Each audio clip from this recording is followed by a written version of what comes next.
গণমাধ্যমে এই নিউজটা দেখে আওয়ামী লীগের নেতাকর্মীরা যেমন একদিকে উচ্ছ্বাস করছেন, অন্যদিকে সমন্বয়কদের জন্য অথবা অন্তর্বর্তী সরকারের প্রধান উপদেষ্টা ডক্টর মোহাম্মদ ইউনূসের জন্য একটা বিশাল ধরনের দুঃসংবাদ আসছে। হঠাৎ করে বিপিনুরের উপরে কেন পুলিশ এইভাবে লাঠিচার্জ করলো কিংবা এভাবে ঘন দোলাই দিল বিপিনুরের নেতাকর্মীদের কিংবা জনগণের? 24 ঘন্টার ভিতরে সার্জিস এবং হাসনাতকে এবং উপদেষ্টা আসিফ নজরুল সহ ডক্টর ইউনূসকে এটার ব্যবস্থা নিতে হবে।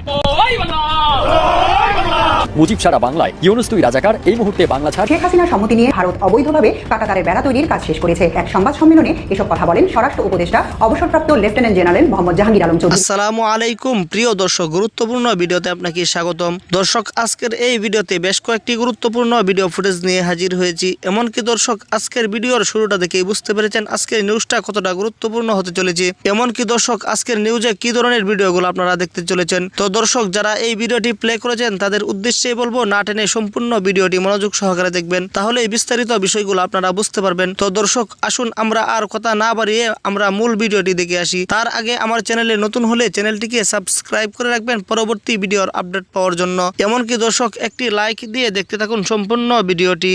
গণমাধ্যমে এই নিউজটা দেখে আওয়ামী লীগের নেতাকর্মীরা যেমন একদিকে উচ্ছ্বাস করছেন, আনন্দ করছেন, কেউ কেউ ফেসবুকে নানান ধরনের পোস্ট করছেন, অন্যদিকে সমন্বয়কদের জন্য অথবা অন্তর্বর্তী সরকারের প্রধান উপদেষ্টা ডক্টর মোহাম্মদ ইউনূসের জন্য একটা বিশাল ধরনের দুঃসংবাদ আসছে।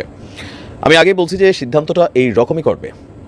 শেখ হাসিনা ইস্যুতে ভারতের অবস্থান সর্বশেষ যেই আওয়াজ ভারতের সরকার থেকে উঠছে, আপনি ধরে নিতে পারেন যে এই সরকার তো দূরের কথা, পরবর্তী যেই সরকারও আসবে ভারতের কাছে যদি মনে হয় যে ওই সরকারটা শেখ হাসিনার জন্য ক্ষতির কারণ হতে পারে, কখনোই শেখ হাসিনাকে ফেরত আনা সম্ভব হবে না। ইভেন তিনি যতদিন বাইচে আছেন ততদিনও তাকে বাংলাদেশে আইনা বিচারের জন্য আনার এটা সম্ভব হবে না। আজকে চাঞ্চল্যকর নিউজটা নিশ্চয়ই আপনি ইতিমধ্যে দেখেছেন।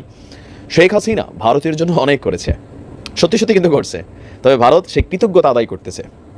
ভারত বলছে যে শেখ হাসিনা ভারতের জন্য যা যা করছেন এটা অনেক, সুতরাং তাকে সারা জীবন ভারতে থাকতে দেওয়া বলে উচিত। কে বলছেন? ভারতের কংগ্রেসের নেতা মণিশঙ্কর আইয়ার। আপনি দলটার নাম খেয়াল করেন, কংগ্রেসের নেতা। এখন ভারতকে শাসন করছে কারা? বিজেপি। প্রধান বিরোধী দল কারা? কংগ্রেস।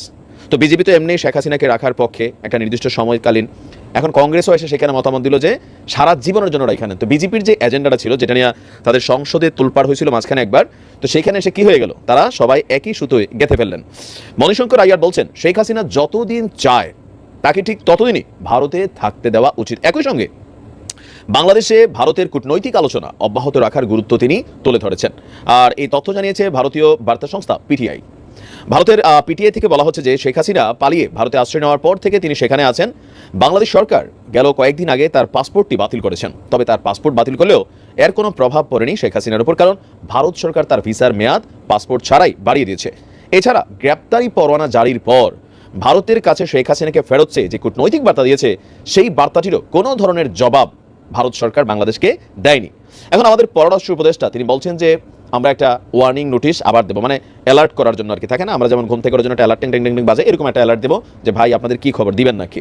পিটিআই বলছে বাংলাদেশের ক্ষমতাচ্যুত প্রধানমন্ত্রী শেখ হাসিনা যতদিন চান তাকে ততদিনই ভারতে থাকতে দিতে হবে।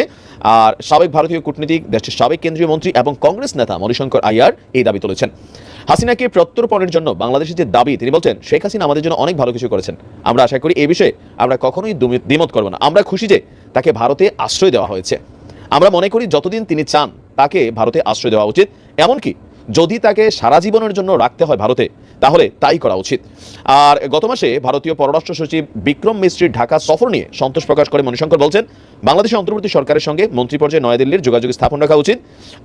আর একটা ভালো কথা তিনি বলছেন যে সংখ্যালঘু হিন্দুদের উপর আক্রমণের খবর নিয়ে ভারতের মিডিয়া যে ধরনের নিউজ দিচ্ছে, এই ধরনের প্রতিবেদন অতিরঞ্জিত, সবগুলো সত্য নয়, কারণ অনেক সংঘর্ষের মূল বিষয় হচ্ছে রাজনীতি। এটা আমরা যারা বিশেষজ্ঞ বা ধরেন বিজ্ঞ মানুষ আছে তারা সবাই বোঝে।